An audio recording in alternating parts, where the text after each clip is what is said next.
저희 부스에 놀러 오세요. 제가 직접 음료도 서빙해드려요. What's up, everybody? 저희 로봇 모델은요 이렇게 낮은 2층짜리 Looks like the robots are coming. 지금 보여드릴 거는 여기에다가 I was briefly looking at the development of service type robots before the stream. 이렇게 좌우로 움직이면서 So, 센서를 돌고 있는 시연하는 거 robots that could do vacuuming, flipping burgers, 지정된 all 시간 sorts of stuff. 내에서 어느 그 테이블이나 네네. 거기에다가 이제 그냥 네, 여기서 지정해가지고 보내주는 걸로. 네, I haven't seen these widely 그리고 저희 deployed 장점은 myself, but 바닥이나 천장에 it's 아무것도 interesting to 설치 안 see 한다는 how much development has been quietly going on 이렇게 장애물 for these things for a long while now. 신발이나 Pretty interesting. 피해가고 그리고 보시면 부드럽게 피해서 움직이는 테이블 사이를 피해가면서 네네. 사람 이동하는 동선도 피해가면서 배달을 한다. 그리고 사람 발을 이렇게 하더라도 앞에서 저거 막아보시는 거 나중에 찍어보시면 이렇게 발을 해도 이렇게 잘 피해가는 모습 있을 거예요. Robo conference. Serving robots. 안녕하세요. 대어 로보틱스 서비예요. 저희 부스에 놀러 오세요. Korean 제가 직접 speaking 음료도 서빙해드려요. server robots that you could block with your shoe. 아 예. 애기들이 Interesting. 장난치는 거 그러겠네. Okay, cool. 그런 경우도 Well, that's enough robots for now. If the topic comes up, we can talk more about robots. So, my plan today was to just continue reading The Technological Society by Jacques Ellul. He's going to be talking about the 16th century. So in the preview image for this stream, I had the printing press showed up, some images of the printing press, and also this character that in the 20th century many of us are familiar with, the Soyjak. Let's see what Know Your Meme says about the Soyjak. A variation on the Wojak.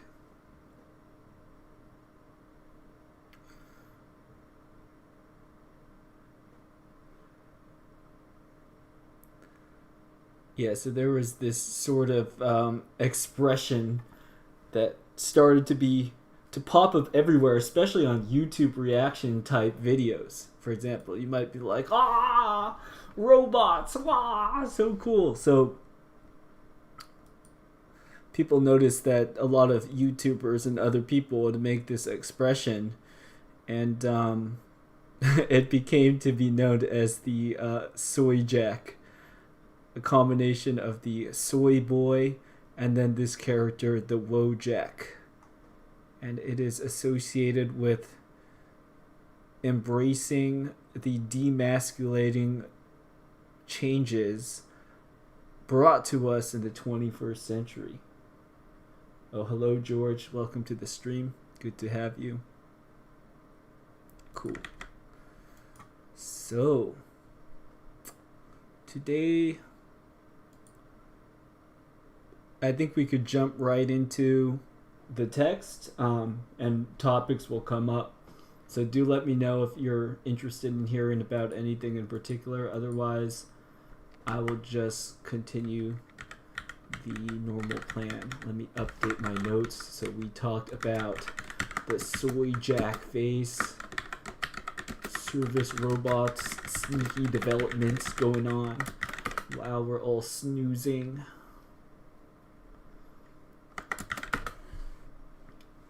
All right.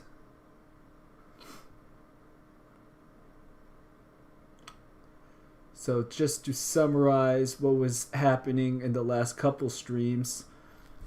So we had Jacques Ellul, the author of this Technological Society book, giving his grand historical narrative. So he was saying the Greeks are this way. They're obsessed with technique, but they don't care to do it for any practical advantage. Just like another comparison I just thought of. Think about like doing kung fu in the 21st century. So you could perfect your kung fu technique, And of course, a lot of people like to watch like kung fu movies, but I think there's a pretty widespread consensus that to learn and do kung fu probably isn't the most practical thing to do, especially if actually getting in a fight could land you in jail. So why are people still interested in kung fu? Why do people still do it? Well, it seems there's something valuable with just learning the techniques and doing the kung fu itself. So by Jacques Ellul's classification, maybe the Greeks are kind of like kung fu people. And then Roman civilization, the Latins, on the other hand, he paints as these people that are obsessed with concrete material results. So, I don't know, maybe as opposed to the kung fu people, these would be like the people that train with assault rifles or something, where if they were actually going to fight, they would likely do that, something like that.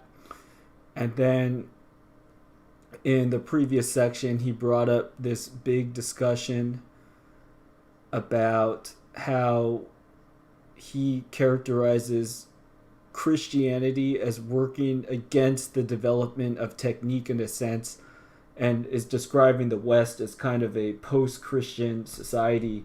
So people, they used to be concerned with stuff like the spiritual life, but then instead they move beyond that because they have computers or not computers yet, but their technology and other concerns gave way. And I think he attributes like the fall of Rome to the rise of Christian thinking. And now we're at this chapter section that's the 16th century. So let's get started and hear what he has to say. And yeah, as always, feel free to show me stuff that's interesting to you. Oh yeah, so I'll just show you stuff like George, for instance. He showed me this website, Unix Chic. So as opposed to using Google or something like that, one really cool way to find out about different websites is directly from person to person. That's one of the big reasons I want to have this stream. It's because it's not just, I hear people are talking about, robot servers or whatever because I saw it on MSNBC or something. Like, sure, that if it's being broadcasted with one of these major media outlets, then yeah, there will be people that are talking about those things. But then a lot of us, we have our own interests, our own areas of expertise. And for things that are our own area of expertise, I think a lot of the time we're actually knowledgeable, actually experts about stuff, as opposed to, and this is not a dab on journalists, but it's just to say that if you're a journalist and your job is to kind of go around and collect stories, by definition, you're not an expert or a person that's actively working in such and such field. Instead, your job is to find the people that are and to report on what they have to say. And of course, you have a lot of big companies and other parties that have their own agenda to push. Whereas just hearing from you all, whatever industries you work in, whether it's programming or construction or the service industry, education, whatever it is, right? It's good to hear from people that actually have access on the ground to some knowledge. So that's one of the goals I continue to have with this channel, is I want to field that sort of information. Anyway, so one thing that George and I are interested in is like blogs, small YouTube channels, interesting people on the internet who have been posting and sharing stuff, even if they're not favored by the algorithm, right? We're not people that have things to say, so then they just say it using whatever medium is available to them. So, yeah, this one site, Unix Chic, you could read about this guy, but yeah, you'll see that one thing he has is he writes a bunch of articles. We might call this essays in as a genre of writing, And a lot of the times, you don't have to buy a whole business book. If you just read a pretty short article on something, then you could go away having learned some important insight, having had something brought to your attention that's useful to look at. So, Eunuch Chic, we'll just briefly look at the beginning of this essay. Stop submitting to social conformity and use your brain instead. All right. Sounds like some common sense advice, but let's hear about how people don't do that and why this has to be a provocative headline. So, Eunuch Chic writes, whether we deal with technology, religion, science, or any other subject, nothing has ever been more harmful to the human race, both generally and individually, than people submitting to social conformity rather than use the gift of their intellect. Yeah, I heard this funny quote. It was related to China. I think it was about like Weibo or one of their social media things or something. I'll just pretend it was TikTok. The same point we'll go through. It's like, oh, yeah, if 1 billion or 2 billion Chinese people or whatever think it's a good idea, then how could it not be a good idea? How could it not be good to use the software? The obvious irony or joke, whatever you want to call it, with that point is that just having sheer numbers, sheer popularity of some idea or some spirit of the times, zeitgeist, having more people wrapped up in something doesn't automatically make that a good idea. Conversely, it doesn't make it a bad idea either. So let's see what this article has to say. Conformity is, as mentioned on Wikipedia, the act of matching attitudes, beliefs, and behaviors to group norms, politics, or being like-minded. For the past 30 plus years in the industry and generally in society, I have seen nothing more stupid and absolutely devastating than people following hype, trends, and majority rule. Not only that, but the worst part is, and that is something that is really difficult to handle, when those people actually believe that what they are doing is the right thing. They are utterly clueless about their own stupid behavior. I am not talking about mistakes. We all make mistakes. And I am not talking about being clever or smart. That is not what this is about. I am also not talking about issues that are a matter of opinion. What I am talking about are issues that are a matter of fact, a matter of understanding by studying the subject and researching correct conclusions by the correct usage of the brain, such as the fact that fire is burning. Much of technology is pure fact. You don't even need to understand everything at the microscopic level. As long as you understand the fundamentals at the macroscopic level, you could reach correct and solid conclusions. Add to the equation experience, and you have a pragmatic approach that always brings you closest to the results you desire and that benefit you according to the goals you have set. Yeah, so actually this ties in nicely with the Jacques Ellul book on technique. So I think it's true. You can study various techniques that are available, and you could have very material results about what sort of things work and what sort of things maybe you aren't so sure work. So, for example, with programming languages, a lot of people that are probably viewing this stream have experience looking at very different programming stuff and nerds with big opinions about this and that.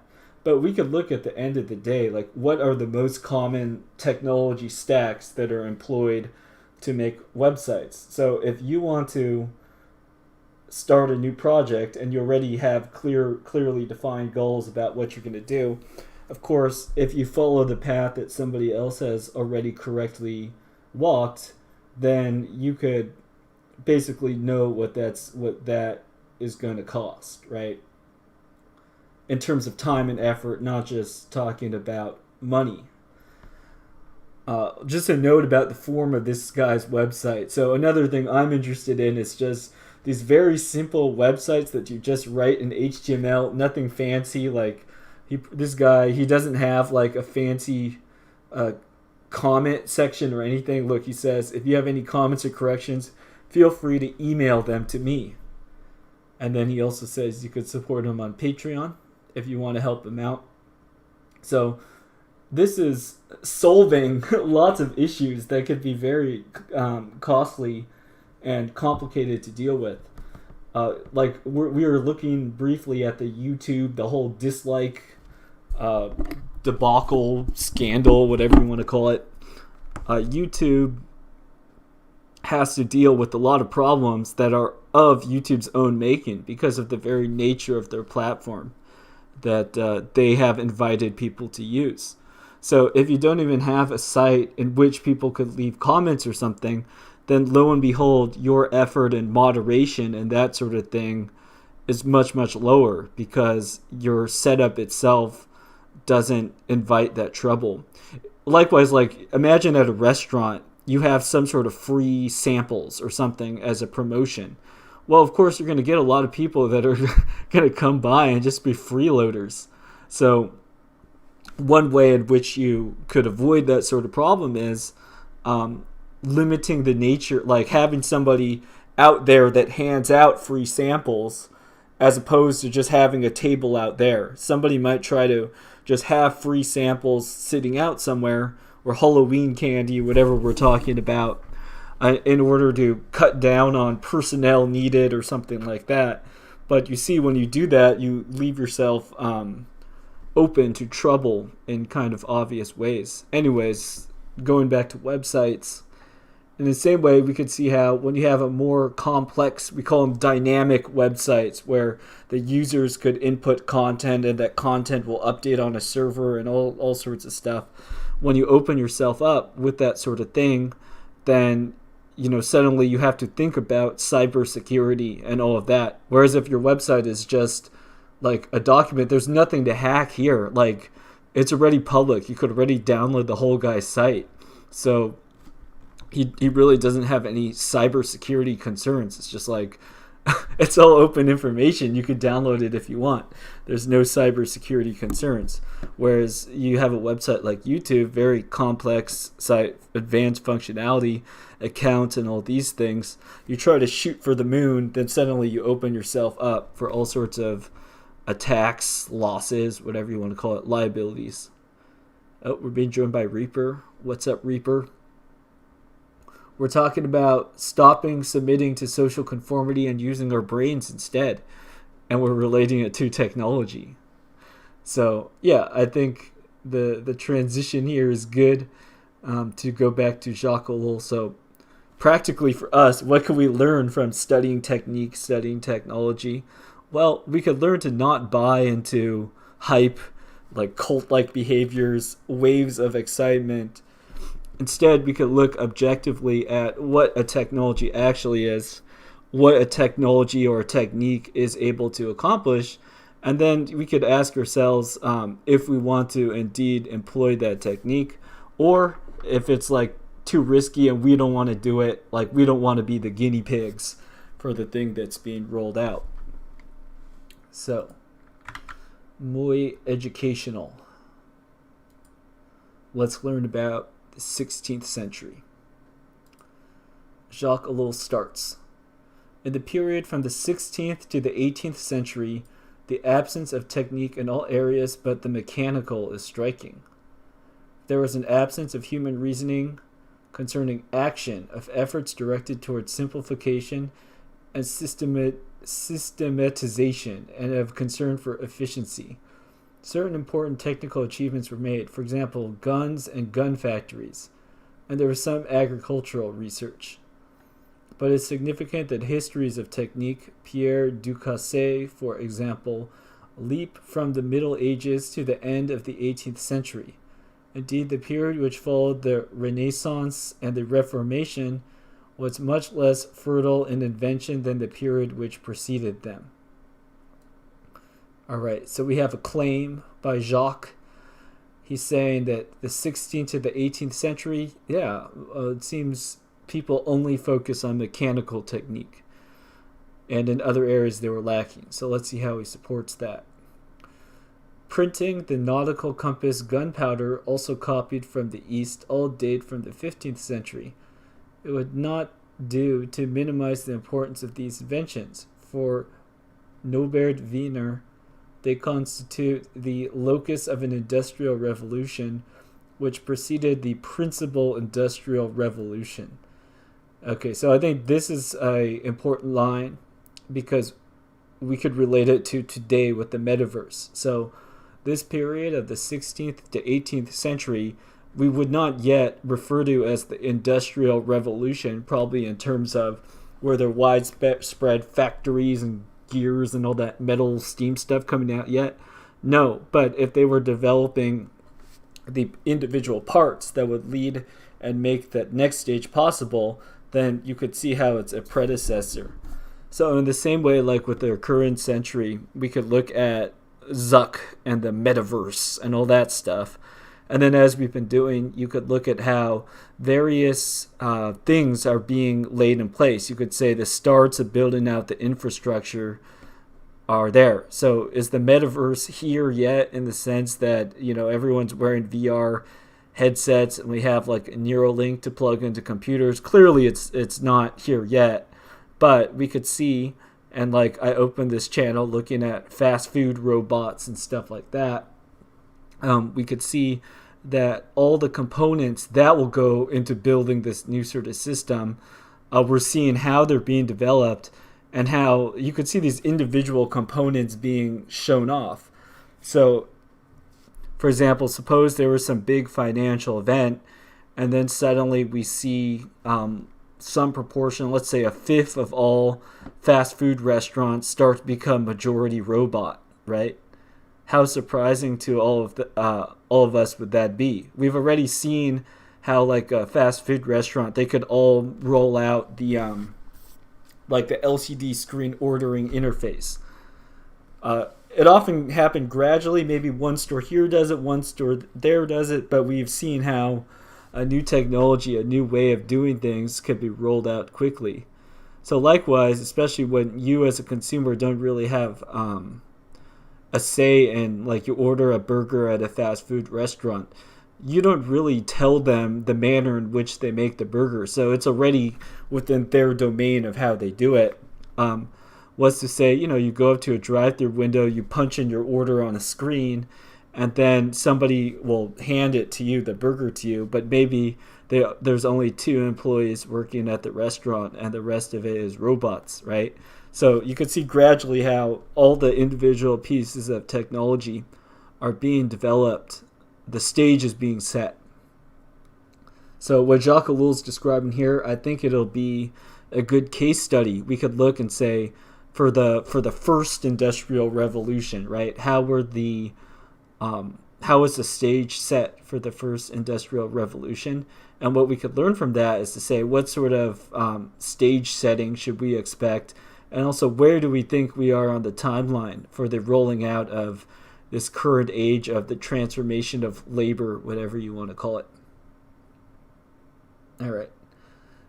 Wiener, in a remarkable way, relates the principal inventions of this period to navigation, which he proposes was the propulsive force behind research.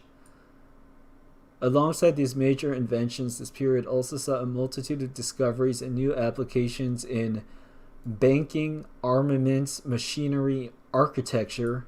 For example, the discovery of a new system for constructing the dome as applied to Sainte Marie des Fleurs, Saint Mary of Flowers.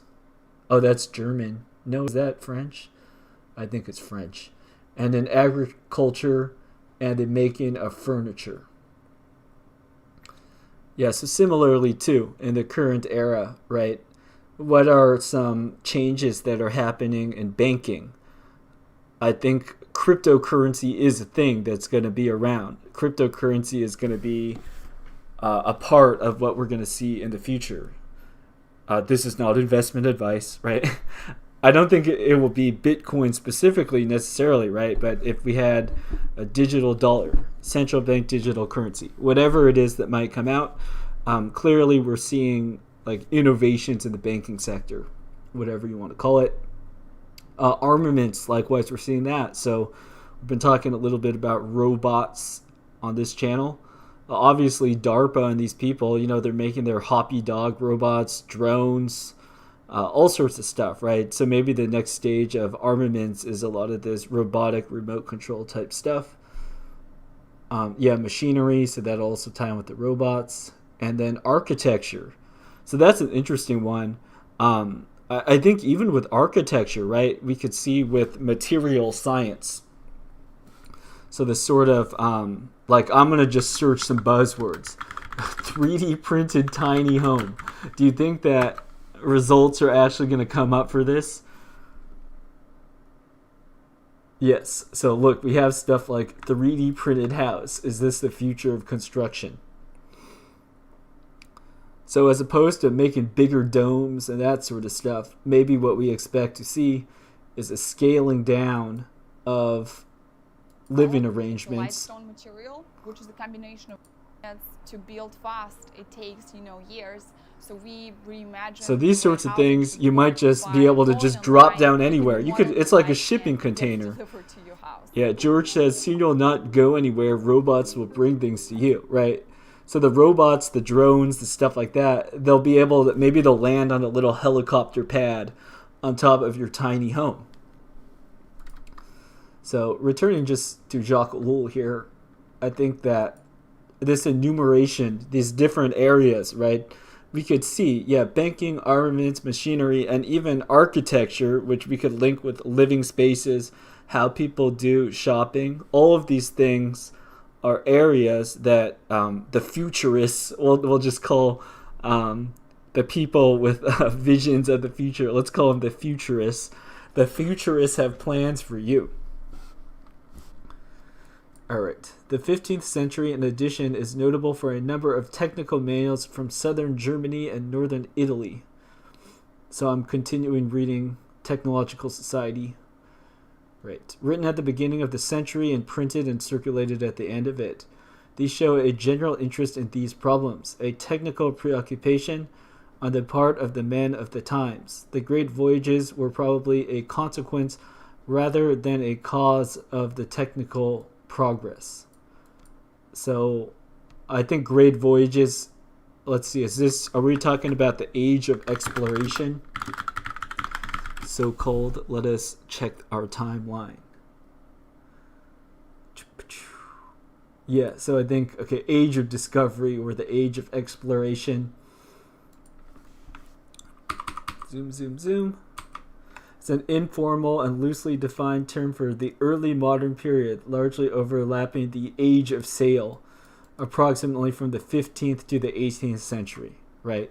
So another word for this period that Jacques Ellul is describing could be age of discovery or age of exploration. Now we could have bigger ships that do bigger journeys, maybe faster ships. I'm not so well versed in the history of these things, but that seems to be what's being discussed. Age of discovery. Oh, we're joined by Xali. Hey Xa, welcome in. All right.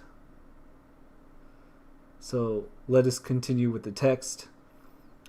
It reads, but this technical drive slackened during the 16th century, which became poorer and poorer in technique, and technical weakness persisted through the 17th and into the beginning of the 18th. This poverty of technical achievement, which lasted 2 centuries, leads us once more to question the influence of the Reformation. What caused the slowdown of technical progress after the 15th century, which had been so rich in discoveries of all kinds? So let's just take a moment and just predict what Jacques Ellul is going to talk about. I think he's going to talk about how a preoccupation with theological questions and like religious, spiritual matters led progress to slow because people weren't talking about how to make better technique. Instead, they were talking about religion. That's my guess. We'll see if that's how it goes down. Comment by Reaper. He says, how do you think the Technological Society compares with Kuhn's structure of scientific revolutions?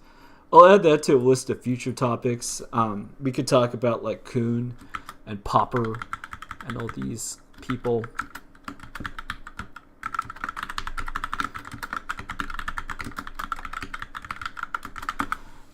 I'll just summarize. I mean, my basic view is that a work like Kuhn's Structure of Scientific Revolution could be useful for saying for a moment of introspection. Like if you're a top scientist or something, you're working within a particular framework to understand how people have had paradigm shifts, right?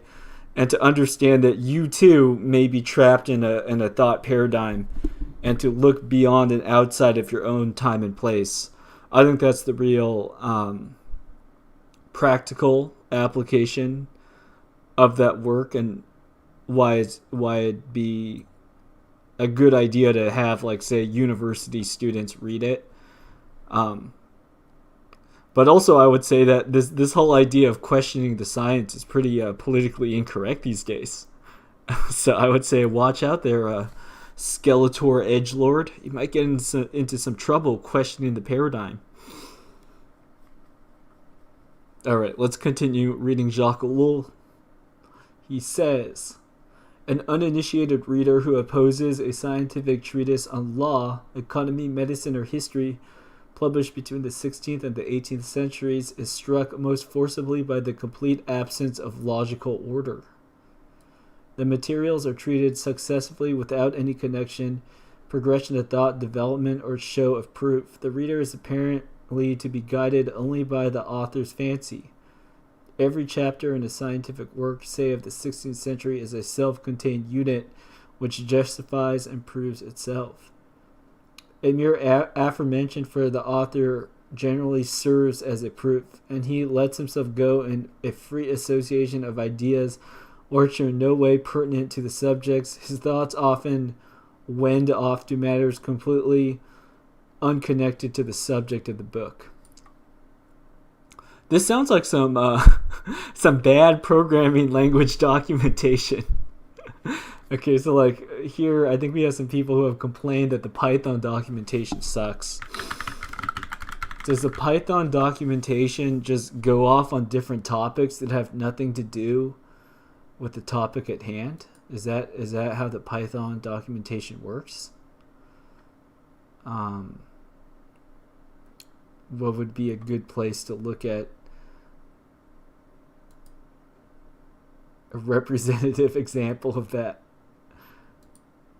Okay, well here, this very thing, let's look at this document, Python how-tos. So these are just various things that you might look at how to do, but it's just a little list here, and they don't seem to be logically connected. Descriptor how-to guide. Notice how how-to is typeset capital H, capital T, but then these other how-tos are typeset all caps. Functional programming how-to, logging how-to, logging cookbook. How does the logging how-to differ from the logging cookbook? Sorting how-to, Unicode how-to. So it just looks like, a collection of documents that might have something useful all just thrown in here together. So it looks like the scientific treatises of today, such as the Python language documentation, have not yet solved these old problems of organization that we're seeing Jacques Ellul describe in the Technological Society. We continue. Purely personal reflection and private experience form the foundations of these books. In no sense do they represent an effort at common inquiry, reciprocal control, or search for the best method, all of which are indispensable for technique. The plan of a book was not laid out with the reader in mind. It was not based on subject matter, but rather on the personal fancy of the author, or on more obscure reasonings. Even men of powerful intellect, such as Jean Bodin, did not escape these failings. All right, so even if you're big brain, you could be a rambling, confusing guy that doesn't think about how people might actually read or receive your work. Xali says, hard to find what you're looking at and filled with comp sci pretense. Well, indeed, I'm talking to an audience that is mostly comp sci aware, so that's why I'm bringing in comp sci topics. But we'll try to bring in more general stuff as we continue. As for what are we looking for, so yeah, you could ask this question like, does a stream like this have a agenda? Is there a point that I'm trying to make? I would say not so much. It's more about a particular activity. So the activity that we're doing here is we're going through a text written in the mid-20th century, and we're seeing what we could learn together from this. So I'm doing the reading and hosting the stream, but it's not like I'm making you a sales pitch. We're all just going through this, and if it's an enjoyable and useful thing to people, then we'll see people come back. And also too, we could have fun doing stuff like bashing on the Python documentation, which is fun. So let's continue. A second characteristic of the scientific literature is that it attempts to set down in one book the whole realm of knowledge. It is not rare to find and works on law in the 16th or 17th centuries, extended treatments of archaeology, theology, psychology, and linguistics, not to mention history and literature. Entire chapters concerned with magical practices or Peruvian sociology may interrupt the course of a book devoted to revenues or to jurisprudence of the Parliament of Bordeaux. Yeah, so this very book too, this Jacques Ellul book, right? He talks about, right, magic, religion, all these other things. So one big word that I encountered in graduate school bring up is this idea of disciplinarity. So what does that mean? We could talk about how studying academic subjects, like if you go to university these days, you're probably going to have to choose a major. And when you choose a major, you're choosing your discipline, so to speak. So does somebody study economics or sociology or classics, whatever it is that they might choose to study? And a lot of the times, these different fields, right, they will have their own methods, their own people they like to cite, and so on and so forth. So like I come from linguistics. Yes, disciplinary, the quality of being an academic discipline. And we can see what they mean by academic discipline, instruction or teaching. Let's do something more fun. So I'm going to search like interdisciplinary research, and I bet I'm going to get a whole bunch of results. So let's see what happens here. Yeah. Oh, we even have a Wikipedia. So let's look. Interdisciplinarity or interdisciplinary studies involves the combination of two or more academic disciplines into one activity. For example, a research project draws knowledge from several other fields like sociology, anthropology, psychology, economics, etc. It's about creating something by thinking across boundaries.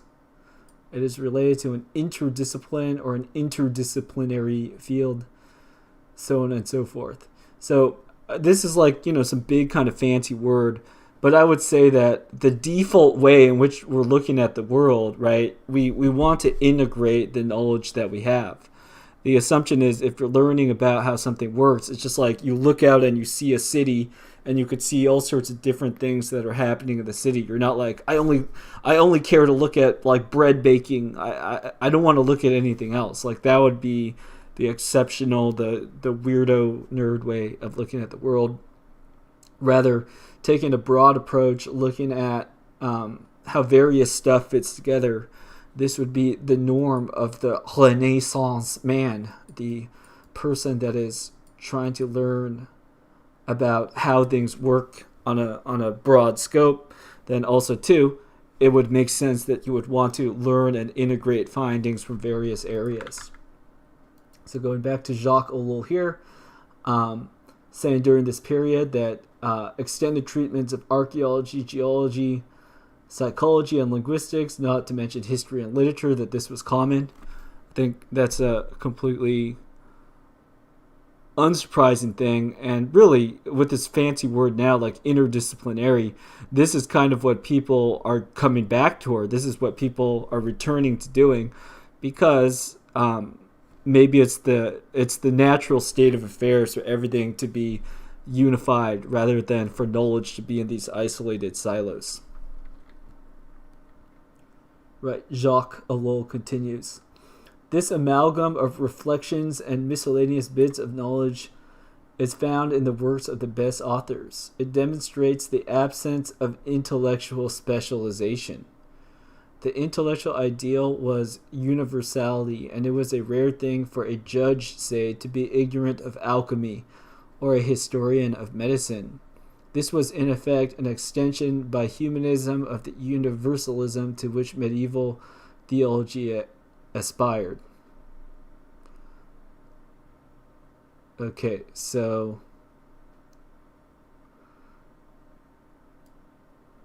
I think that right, so we have a value, a normative statement, we see the best authors did this sort of stuff where people know about different areas. It's not clear to me if Jacques Ellul is saying people should or shouldn't have intellectual specialization, or maybe he doesn't have a view that he's expressing. He's just being descriptive. We'll continue, see what he has to say. In the 16th and 17th centuries, every intellectual had perforce to be a universalist. He had to have complete knowledge. And when he wrote on a given subject, he felt constrained to put into the work everything he knew, pertinent or not. All right, George says, gotta go. See you later. See you, George. Thanks for stopping in. This was by no means a sign of muddle-headedness, but rather of the prevailing search for a synthesized universal system of knowledge. Every author sought to put his whole self into his work, even in the case of a technical book. Not the subject, but the author dominated the work. This tendency itself is contrary to technical inquiry. All right, I think that's an important line. The search was not for practical knowledge, but for a comprehensive explication of phenomena. Thus, Descartes, after having established an impeccable method of reasoning, gives himself over to the outpourings of his imagination in order to explain, to take a single example, the movement of the tides. So maybe another fancy word for this in our modern era is a theory of everything. What is a theory of everything? A theory of everything. A TOE, final theory, ultimate theory, theory of the world, or master theory, is a hypothetical, singular, all-encompassing, coherent theoretical framework of physics that fully explains and links together all physical aspects of the universe. So I think now this sort of theory of everything might be seen as a maximally abstracted outpouring of this sort of general theory he's talking about that people were searching for in like the 15th century. So if you had a theory of everything, right, these would be saying, oh yeah, you know, we talk about quantum, this and that, how it relates to consciousness, climate modeling, so the tides, the weather, all this stuff. So in a way, right, we could see while this book is using different terminology, we could translate this general idea of, yeah, there's people that are searching for this unified theory, and then we could see what forms this sort of stuff takes in the modern era. All right, continuing reading Jacques. This explains another characteristic of the books written after the century of humanism, their lack of convenience. We find few tables of contents, no reference, no division into sections, no indices, no chronology, sometimes not even pagination. The apparatus standard for scientific works today is not found even rudimentarily in the most perfect works of the period, and its absence is characteristic of the absence of intellectual technique. The books of the time were not written to be used along with hundreds of others, to locate a piece of information accurately and quickly, or to validate or invalidate an experiment, or to finish a formula. They were not written to be consulted. They were written to be read patiently in their entirety and to be meditated upon. Again, this goes back to the idea of universality. So yeah, it's saying that like the accumulation of knowledge, right? It's not like people were compiling like dictionaries or encyclopedias so much where, you know, you have your, here's all the things that people have found out. So I could reach for this book and this book and this book, and you could search and you could quickly reference and find this is the standard technique, the standard information for doing this and that. Rather than that, you had these works that people expected you to read in its entirety and to do so right carefully, maybe slowly. It's kind of like what we're doing with this Jacques Ellul book, right? We're not just saying, oh yeah, Jacques Ellul said this about the Greeks, therefore this is true of the Greeks. Oh yeah, let's look at the index, see where does he mention Greeks. Oh yeah, he said Greeks are like this. That's how the Greeks are. That's not how we're reading this book. Rather, we're reading through it and saying, okay, who is this Jacques Ellul guy? And what does he say? What is this whole framework? And like he spends a lot of his book, for example, defining the word technique, saying what he means by it, and all that, right? So he's kind of being like these people that he's dabbing on a little bit for having absence of intellectual technique. I would say to him, no, you're doing that very thing in your own book. But not to say that's a bad thing, but it seems to me that's what he's doing. So let's continue. The presentation of a book as an author's entire self, as a personal expression of his very being, supposes that the reader sought in it not the solution of a given difficulty or the answer to a given problem, but rather to make personal contact with the author. It was more a question of personal exchange than of taking an objective position, right? So it's more about who is a person, how does this person see the world, and they could see it through all these different fields of study. So when you read a book by one of these people from these time periods, it's like you get to know a person a little bit. But he's like, no, I want a dictionary for technique. I don't want to know people, right? When we read Wikipedia or something, it doesn't feel like we're getting to know a person Wikipedia. Rather, it's like we're getting to know little bits and pieces of information that's systematized in an easy to search way. All right, Jacques Ellul continues, this applies to every other field of endeavor until the 18th century. Thus, in the simplest technical form, the mechanical, no decisive progress was made during this time, unless Pascal were to be considered the sole exception. But even Pascal merely extended already known techniques. The same holds true for financial, administrative, and military techniques, in spite of what Vauban says to the contrary. Okay, so here I think what Jacques Ellul is expressing is you have all these different people who write these very personal works, right, that involve bringing together all sorts of things. Then what you have is the knowledge is not cumulative. So he's saying that progress hasn't been made and that you're not finding these techniques that are easily applicable or usable by subsequent generations. Instead, it's just like you build up this big collection of this person is like this person is like this person is like this. Well, where's the progress? And I think that a sort of alternative. So let's contrast that, like a person writes their theory of everything type book. Let's contrast that with, say, like Wikipedia, an encyclopedia. That one of the ideas of an encyclopedia is that it's not just scattered bits of knowledge, but that you could refer to the encyclopedia as a reference work that grows and grows and grows bigger, such that if you need to find a technique or to learn about anything, then the Wikipedia or whatever will tell you what the established state of the art is for that given topic. So it seems that people weren't writing Wikipedia, so then Jacques Ellul says that they weren't making much progress.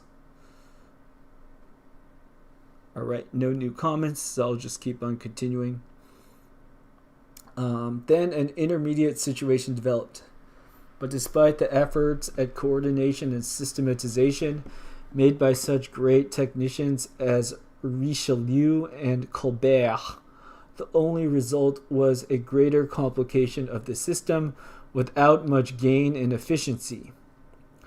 On the administrative and political level, all the new organs, each valuable in itself and without doubt efficient, but representing only an addition to what already existed, had to take into consideration every other organ already functioning in the same field. New complicated departments, jurisdictions, and hierarchies unceasingly weighed down the machinery. On the financial plane, the same monstrous growth occurred for valid reasons, but it resulted in enfeeblement beneath a seeming efficiency. There was no change in financial technique in spite of all the efforts of Colbert, who saw what should be done. There was no change in the technique of recruitment, supply, and administration of the army, in spite of the efforts of Louvois, who saw just as clearly what had to be done. Louis XIV was an impotent monarch, despite his authority, because of the absence of technical means. Okay, so big, strong claims. You have too many people doing people stuff, so then we're not seeing technical progress because people are doing people stuff. That's making things complicated, and so we don't see technical stuff developing. Jacques Ellul continues, society was at a crossroads. More and more the need was felt to create new means. Even the structure these must take was clearly perceived, but the framework of society, the ideas and currency, the intellectual positions of the day were not favorable in their realization. It was necessary to employ technical means in a framework foreign to them. These techniques were powerless to force a decision or to eliminate outmoded means. They ran up against the profound humanism, issue of Renaissance humanism, which still haunted the 17th century. It believed not only in knowledge and respect for the human being, but in the genuine supremacy of man over means. This humanism, bound up with the idea of universalism, did not allow techniques to grow. Okay, so people being people and caring about people did not allow techniques to grow. All right. Men refused to conform to any uniform law, even when it operated for their own good. This refusal was found in all strata of society, in the most complex way when finance directors and parliamentary councillors refused to utilize new and precise techniques of accounting and legislative supremacy. In the most summary way when the peasants rejected new and rational methods of recruitment proposed for the army. The world had to wait for the 18th century to see technical progress suddenly explode in every country and in every area of human endeavor. Okay, so I made the prediction that he was going to rant about how people were overly concerned with like little religious squabbles, but actually he didn't talk about that. So I was wrong in my prediction there. Instead, he's talking about how people in their own making works and stuff, even if they were really smart people, because they weren't cumulatively building up a body of knowledge and they weren't also submitting to the best, more current stuff rather than continuing to read the text. I think that'll be interesting. So this topic I think is interesting. The accumulation of knowledge. Because I've thought about this at least with respect to language and linguistics. So let's see where to start. Okay, so let's think about various types of books in which we could say that we have had an accumulation of knowledge. So one popular sort of book, reference book that would be representative of this would be a dictionary, right? So with the dictionary, we could say that we're accumulating knowledge, we're accumulating data in the sense that the dictionaries are getting bigger. We could say they're becoming more comprehensive. So I'll just show one site. So I'm going to go to Google Ngrams, because I think this Ngram viewer site is a good example of just the accumulation of words, right? So here we can see that there's 3 terms: Albert Einstein, Sherlock Holmes, and Frankenstein. And they're graphed. We could see, I think the percentage is like what percentage of the words, of all the words, are these terms. But then over time, we could see proportionally which one gets mentioned more. So we see Sherlock Holmes before 1880, it was basically 0, because the character Sherlock Holmes had not yet been created, whereas presumably Frankenstein was older. And then Albert Einstein didn't come up until the 20th century. And then after that, then we could see the trajectories of who gets mentioned more. So, right, accumulation of knowledge. Like what sort of data does this tell us? One thing we could see here is we have an introduction of new terms, so these different names. And hence, okay, so if I have a dictionary, an encyclopedia, Wikipedia, or something, is my reference work becoming more comprehensive just as I'm getting more data points? So now, like with Wikipedia is a good example of, we have a consistent method to say like, oh, is that a thing that has been talked about before? And lo and behold, right, with Wikipedia, you could just follow these links forever. Oh, early modern period? What's the early modern period about? Oh, mercantilism. What's mercantilism about? Oh, economic interventionism. What's economic interventionism about? And you could go through and through and through and through. So, with their current works, let's ask the question: have we come to a state where now we, as a total society, let's say, do we know more than we knew before, or is there just more words? Like that's a question that one could pose. Are our techniques better now than before? Are we better at serving public interests? So I think that Jacques Ellul has this critique of these works from this 15th to 18th century age of discovery, age of exploration period, and that a lot of the works were just like individuals pouring themselves into a book. He was saying how the books would be like expressions of these individuals, not so much like something where you could look up information and build upon techniques. A question to ask, and I think this kind of relates to what Reaper said about Kuhn's structure of scientific revolutions. Shout out here is sure, like now we might have a more systematic way to catalog and get certain sort of data, but does that mean that we, or people in general, do we know more? And like one point to make would be that like a smart person today versus a smart person then. Does a smart person today know more than a smart person of a past era? Or is it kind of, we have different systems that we interface with, but like fundamentally people and what they know hasn't been able to change. One other thing that's been brought up on this stream, I'll just search it really quick. I think it was Dunbar's number. That number about, so like let's look at this concept. Dunbar's number. And I'll add this here. Dunbar's number is a suggested cognitive limit to the number of people with whom one can maintain stable social relationships. Right? So is it 5 people, 15, 35, 150? How many people could you kind of know or be familiar with? So I'm not really interested in Dunbar's number itself, but just this general idea of, we could look at like what are people and what are the sorts of things people are able to do, and we had these goals of like maybe improving knowledge accumulation, this sort of thing.